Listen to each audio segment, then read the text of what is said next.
同場嘅 Janice Man 文詠珊喺上年同拍拖7年嘅男友分手之後，感情一直未有着落，所以今年要過一個單身嘅情人節啦。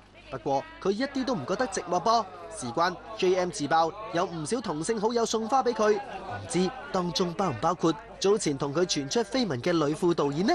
冇啊！哎呀，你哋唔好咁樣啦，係我都好好啲朋友，我身邊好多女仔嘅好朋友嘅，係啊。係啊，其實嗰個人同你嘅發展係點樣啊？點解會有咁嘅誤會咧？咪就係你哋咯，即係咁樣喎，影幾張相㗎咋，就係咁樣。嗱，我哋咁樣咧就已經係同性嘅密友嚟㗎啦。OK，係啊，咁咯。係即係其實我自己慣咗，大部分同女仔朋友都會翹手啊、睇戲啊，一齊即係去即係食飯好閒嘅，即係女仔係 close 啲嘅。但你會覺得唔好意思咧，搞到佢咁樣。呢方面呢方面我梗係唔好意思，唔好意思。佢唔 mind，佢好 understanding，因為佢自己都係呢一行，咁佢會體諒我咯。